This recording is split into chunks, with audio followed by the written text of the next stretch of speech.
Wrong week to quit sniffing glue.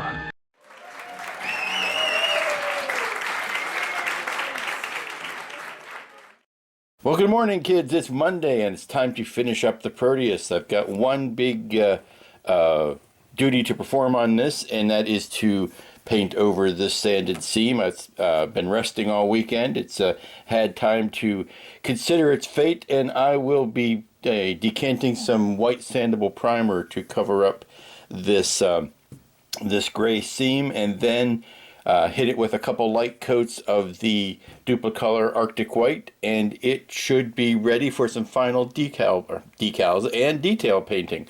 Got to touch up these exhaust nozzles and put the hatches on. There's some minor hull detailing to do, but it is mostly done, and I look forward to finishing it on this short week. Okay, did a couple rounds of the white sandable primer and a little bit of sanding, as you want to do on a sandable primer, and a couple more go rounds, and I think we are ready for the top coat. I've got the airbrush in the other room soaking in the sonic cleaner because nothing ruins your white finish faster than a dirty airbrush. So I'm cleaning that as a precaution, and once that's good and clean and this is good and dry, I will come back with the Arctic White top coat for the bottom, ironically enough, and then I'll flip it over and do the same bit of treatment to the top. Well, it's Tuesday, and here's the current state of Proteus. I am making lots of vinyl masks in the other room, so the plotter is busy plotting and making noise. Got a very good reception to my Proteus masks from the vendors from whom I sell, and they made big orders, and that's good for everybody. But as you can see, I'm ready outside of just doing a simple the detailing on the hull, and this will be done. I've got to paint in the steps and put the vinyl down for the pads, and paint the engine nozzles or the exhaust nozzles, and attach the little stuff, you know, like the hatch there, and glue the bubble down and take these masks up. But this has had a couple, 3 coats of the very light coats of the white.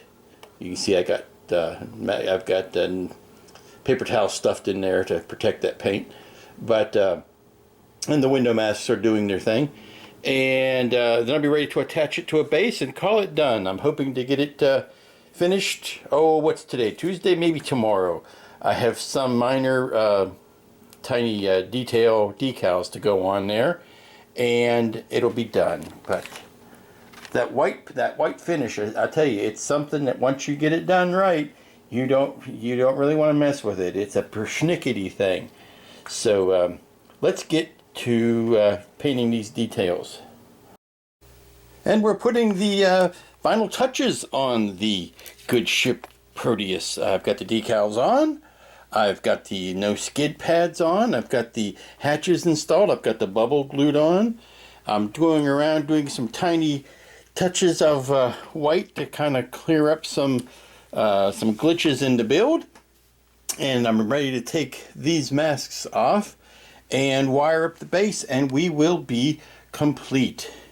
I have to do a little bit of sanding and some touch up on those nozzles, but other than that, we are darn close. And here she is, ladies and gentlemen, the finished Proteus. I would like to say it's a shame you can't see about 80% of what's going on inside the cabin, and that's only because of the non-polished windows, the test shot windows.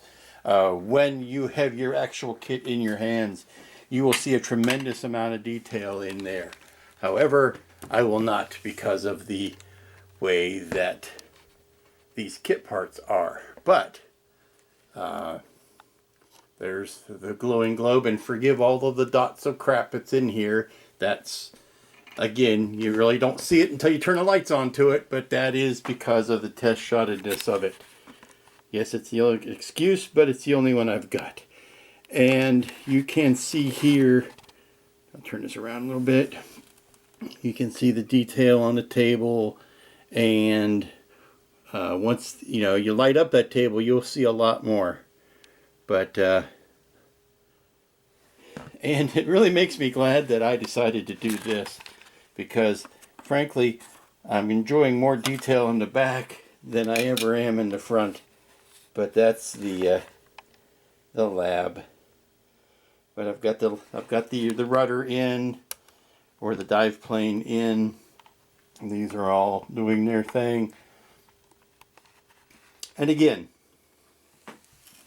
thanks to the kind people at Mobius that allowed me to have this test shot ahead of time, so that I could make the window gaskets and these, which are replacements for the decal kit parts, or the kit decal parts for the little mats.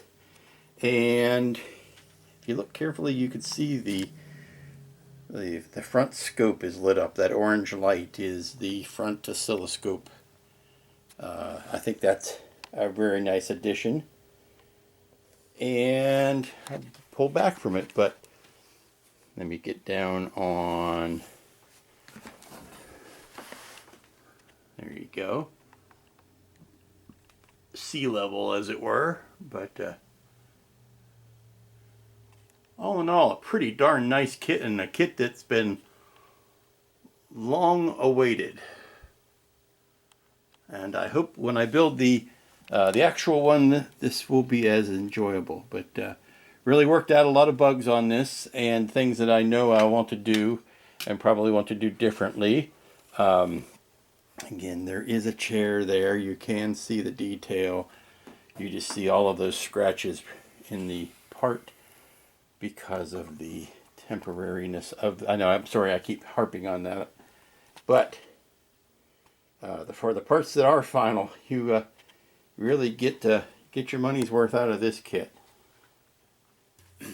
And believe it or not, that's going to do it this week. It's a very short report this week, because I've got a field trip coming up this weekend. Yes, I'm going back up to our nation's capital for KatsuCon, an anime convention where the Museum of Science Fiction is hosting a display, and I've been asked to come up and represent. So I'll be doing that. I'll be certainly taking the cameras and reporting from this convention, which is an anime and an Asian modeling and festival of all things Asian pop culture. And that promises to be an interesting crowd. Not my comfort zone for sure, but we'll see what we will see. And so from the next time that I report from KatsuCon in Washington, D.C., have a good week. Have a fine time. Be good to each other. And we'll see you very soon.